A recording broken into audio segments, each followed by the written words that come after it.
Good morning, Sir Rasgo, sir. So, kay Sir Rasgo to.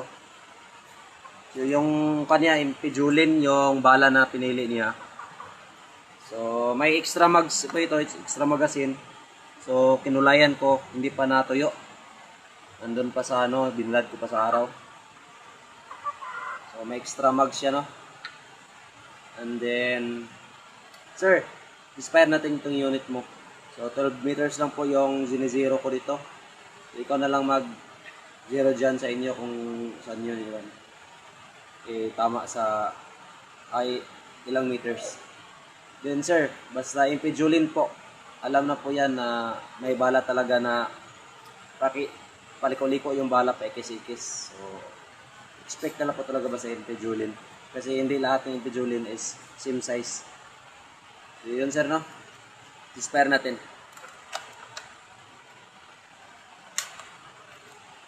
So, paggamit pala, sir, ganito, sir. Dito pala yung scope ilagay, sir, sa ikatlong kanal-kanal. 1, 2, 3. Sa ikatlong kanal-kanal, sir, ha. Then, sa paggamit, sir, dapat naka-yuko yung unit.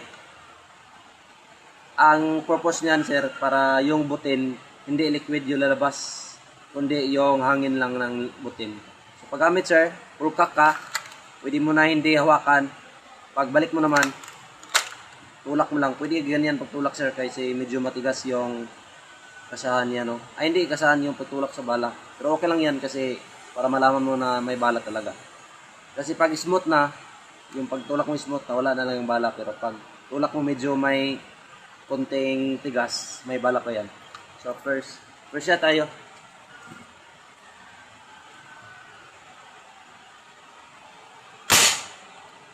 So, tamaan siya, pero please lang.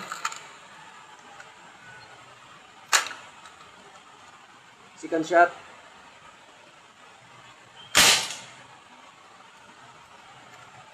Kala muna, sira.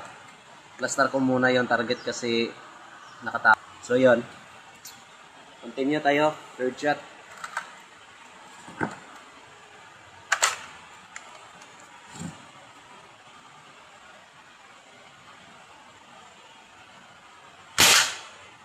So, bullseye. Fourth. Bullseye din.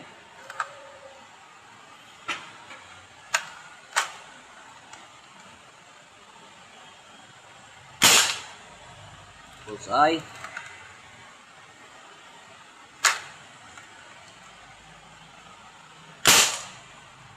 Miss. So, ganyan, sir. Smooth lang. Wala na siyang bala. So, yan lang, no? So, nasi-zero pa siya. Pero, try pa natin, sir. So, dagdagan natin ng tatlo lang. Kung di ba na iba yung zero niya.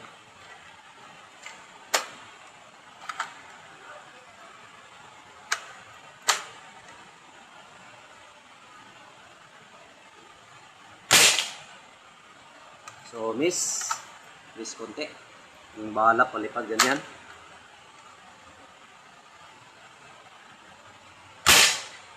So, yun, sir. Last.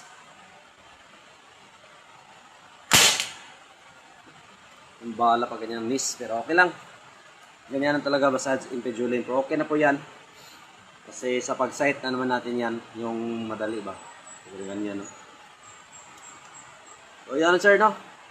Okay na po yung unit mo. So, impidulin with extra mags. So, ang extra magazine nandun pa. So, kunin ko muna, sir, baka tuyo na. So, ito pala yung extra magazine mo, sir. Extra magazine mo. So, medyo glossy yung kulay kasi naubusan tayo ng matte black. So, pwede ka magkulay na lang dyan, sir, no? So, medyo basa pa siya. Patuyo pa natin. So, ito, extra mags mo. Okay na po yan. All PVC po ito, sir. Lahat po ito ay PVC. So, talagang makakapal. So, mabigat po siya. Nasa mga 1/4 kilo. Mabigat po. So, yun sir, no? Sir, let's go, sir. Ang ano pala dito, sir, may bibigay ako ng konting tips sa iyo. So, pag ang unit mo, sir, ay pumapalya na, so, mag-replace ka na yan ng igniter, sir.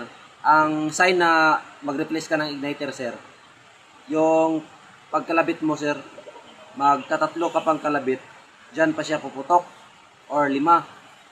So, ibig sabihin yan, magpalit ka na ng igniter. So, madali lang po magpalit ng igniter, sir. Ganyan lang po. So, yan. Hugutin mo lang itong igniter natin sa cricket tong lighter. Tapos, magbalik naman, ang position, sir, na ganyan, sir, oh. Naka-taas yung wire. Tapos, pagbalik naman, same lang din. Dapat na yung wire talaga sila, sir, makapasok na butas doon sa ibabaw, ha. So, yan lang. And then, sir, kung gusto mo tignan itong sa loob, sir, so, may lock siya dito, may bolt pala, I mean. Tapos, may bolt siya dito. Pag mahugot na yung bolt, sir, pwede na yung hugutin itong cover. So, makikita mo dito ang outer parts ng chamber. Check valve at saka yung tipos, yung PVC-T. And then, pag mag-replace ka naman ng butane canister, sir, ganito lang, sir. Angat mo lang konti. Kung sasabay yung sirens, iangat mo lang yung sirens. Talaga yung, karayom. At saka dyan mo hugutin, sir. Hihila mo lang. So, yan. Then, sir, if yung unit mo is mahina yung putok, medyo mahina na, tingin mo mahina ng putok, so ang ibig sabihin yan, sir, barado yung sirens mo. Pero kung ayaw nang pumutok talaga, ay hindi po, I mean, kung barado lang, sa barado lang, ha, kasi pag hindi pumutok, igniter yon. So medyo siya mahina na yung putok, sir. So, ito yung dahilan, sirens. May remedyo po, sir, sa baradong sirens. Baka kasi barado lang. Pero kung UP na talaga, magpalit ka na dyan. Yan. So, ganito lang pag diskarte pag barado lang. So, yung sirens kunin mo, tapos ipasok mo yung karayom doon sa kanister. At saka ganyan mo, sir. So, ganyan lang, sir. Kung barado lang. Pero kung kung nayuyupi na talaga kasi or nasira na, magpalit ka na ng sirens. Yan lang po. Pagpasok naman, sir, iuna mo yung karayom at saka yung yung sirens, sir, doon sa check valve, butas ng check valve. So, ganyan mo yan, sir. Pag nakapasok na, sir, ganyan lang, sir, ha. Tulak mo lang. Then, itulak mo lang ng mabilisan, ng malakas. Para mag-lock sa loob. So, yan lang, sir, na. So, MP magazine lang po. Empty magazine na. So, baka magtaka ka, sir, may Julen dyan. So, wag mo yung kunin, sir, kasi yan po ang toser natin sa bala. So, MP Julen din yan, pero dinugtong ko sa dinugtong ko sa spring para maging toser siya sa bala natin. So, yun, sir, 8 rounds magazine, pati yung isa, 8 rounds magazine lang, 8 rounds na bala para hindi mas madaling ma-weak yung niya, spring, para responsive pa din. So, yun lang. Pagpapadala ko sa iyo, sir, disassemble ito, sir, wala itong barrel. Scope dito, wala ito, wala. Pero ang meron dito, sir, ito lang bat, kasi naka-fix yan, at saka ito. Then, ikaw na mag-assemble dyan.